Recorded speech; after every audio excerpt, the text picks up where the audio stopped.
Hello, I'm Benny Westside, and today I want to talk about Dark Dimension 8. Now, it's very soon. It's definitely too soon to start building or upgrading because the the Dark Dimension isn't even in the game yet. We don't know what the lane order is. We don't know what the node comps are, and I think that's gonna help inform these decisions. But I did want to talk to you about my method of preparation, like how I'm um, looking at it for now. Um, I in terms of purple ISO, I upgraded a couple key characters in the beginning. Um, Here, let's see, ISO 8 progress. I did Captain Marvel, I did Mephisto, I did Apocalypse, and I did Gladiator and Logan. I think yeah, he has swapped ISO right now, so yeah, I did Logan because like these characters I felt um, matter in terms of how the uh, game plays for me, and like having that extra health and barrier on Gladiator was important. Damage on Logan, Mephisto, and Apocalypse. So I went ahead and did those characters. But beyond that, I have not been putting any ISO 8 crystals on anybody because I want to see what the node order is first and foremost, and then what the node compositions are. In this store, mainly I've just been buying the ions.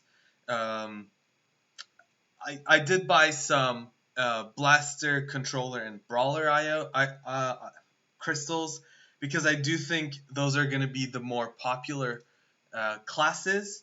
But mostly I've been buying ions. Every now and then I'll buy a couple crystals.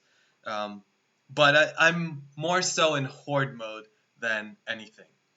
And then in terms of like characters, I've mentally siloed some characters or earmarked some characters, which today is what I'm going to talk about. But of course, all of this can change with, one blog can change all of it. We never know what curveball they throw at us, so I want to be prepared. That's why I haven't really been equipping. Unfortunately, all of the characters I did equip would go in the final section. Uh, and we don't even know if it's the final section yet, but if it is indeed the same order that was in the blog, then Cosmic looks to be the final section, but we don't have confirmation of that. So now, but before let me start filtering. But city villain non-legendary, is that a tag? There it is. My current idea is I want to put the ISO on characters that are going to help me in PvP game modes. Raid teams need the boost less, especially with these new teams. They're able to manage at lower investment. So, for example, Orcus, I don't think is gonna benefit that much from the boost that Purple ISO is going to give them.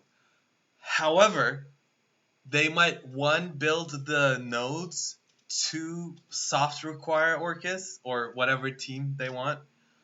Two, the nodes might just overall be tough, and having that synergistic, sustainable team might just be almost the only way through.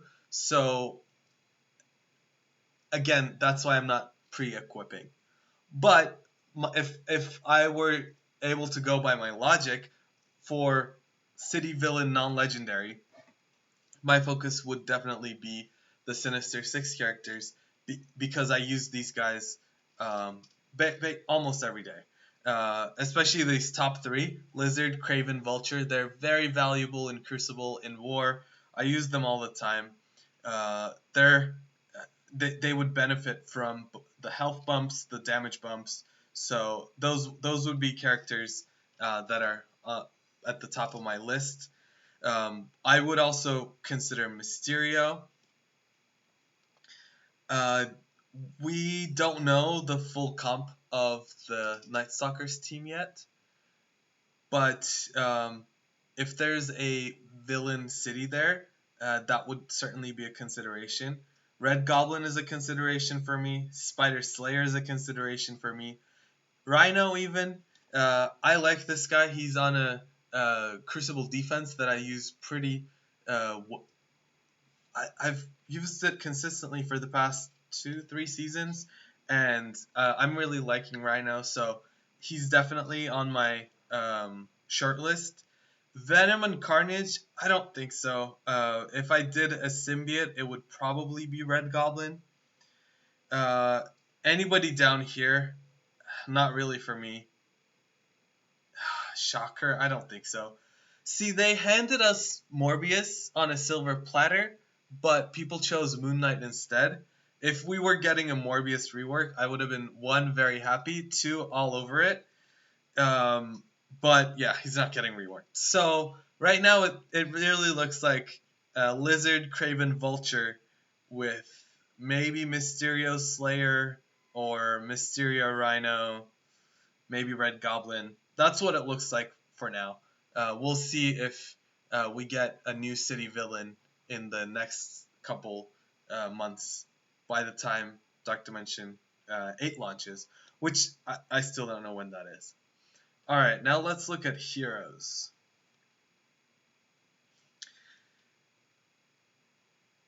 Robbie Reyes is a lock for sure. Robbie Reyes is a lock for me. Ms. Marvel Hardlight, I don't think so. If I were to go by the PvP logic, Ms. Marvel Hardlight would be a good option, but she's really slow, and in Dark Dimensions she's more of a detriment. So I would probably do Robbie and Peter B, Penny, Spider-Man Pav, and Spider-Man Noir. Spider Society have proven their worth in Crucible and War. They're not just a raid investment, they're also a PvP investment, so I wouldn't feel bad about upgrading those characters at all. New Warriors, I don't think so. Are they falling off? We still find good uses for them. So every now and then I'll say New Warriors are falling off, but then they'll prove their worth. So I'm not writing them off, but I don't think I'll build them. I'll probably go for the Spiders over New Warriors or anything else.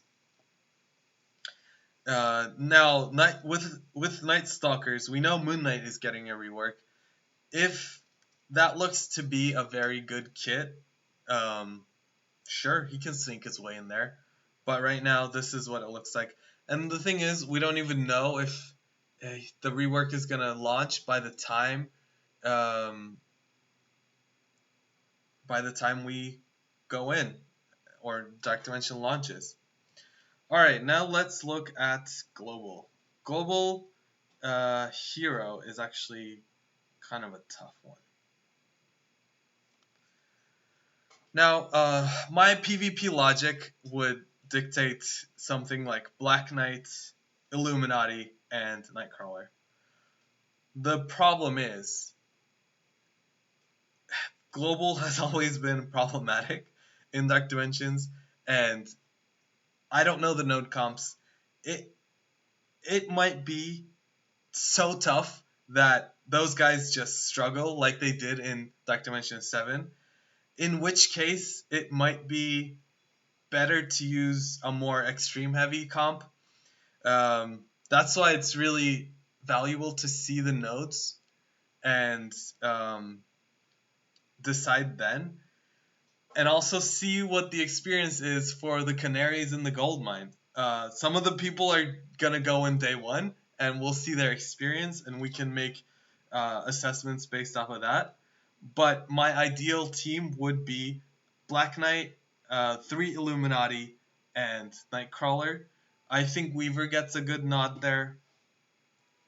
Um, as I said, some it might be more extreme heavy than PvP heavy. So we'll see.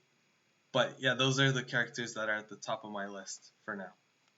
And looking at villain,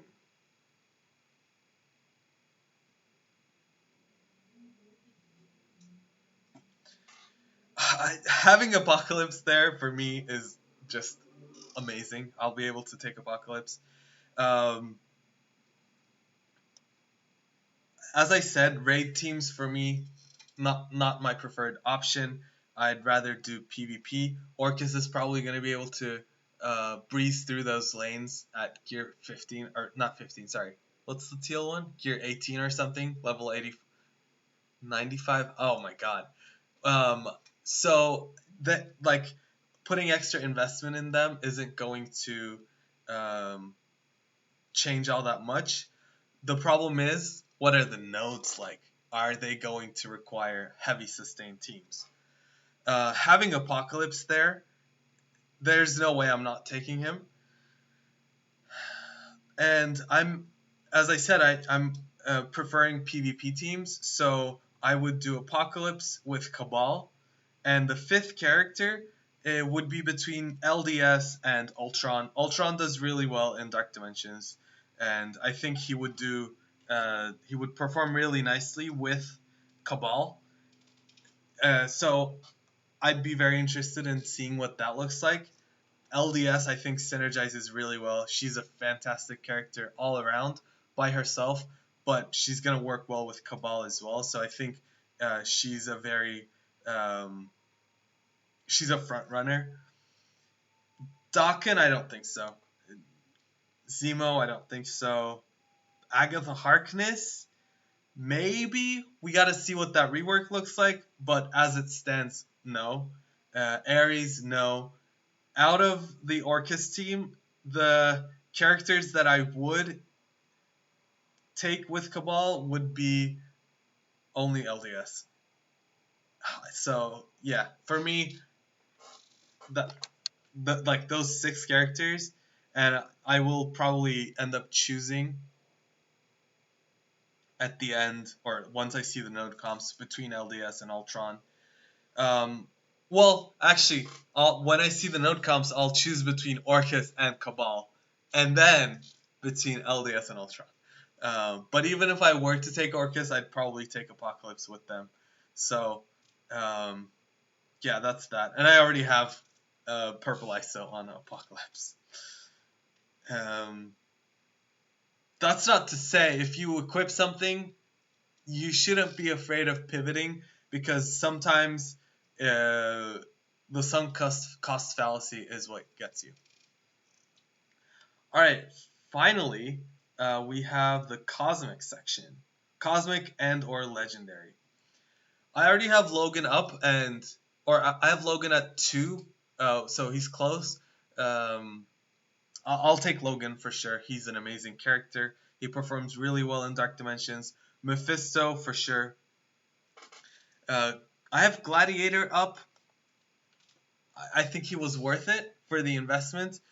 However, maybe he won't be the best choice for Dark Dimension. So if Cosmic is indeed the last section, by that time I might build up enough resources to add a sixth character, so he could fall to the bench.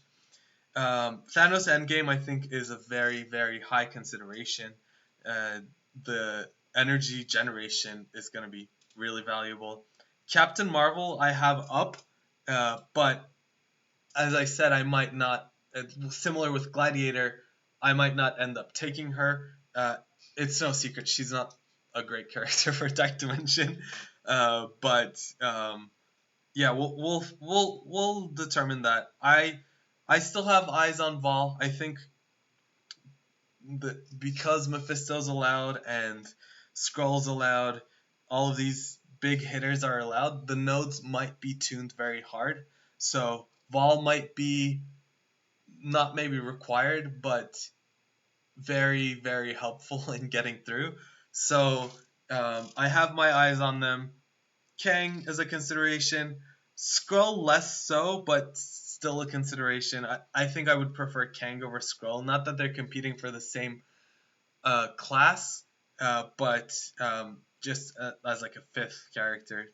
Uh, it would be yeah, it would be Mephisto, Thanos, Gladiator, Captain Marvel for now, and Logan.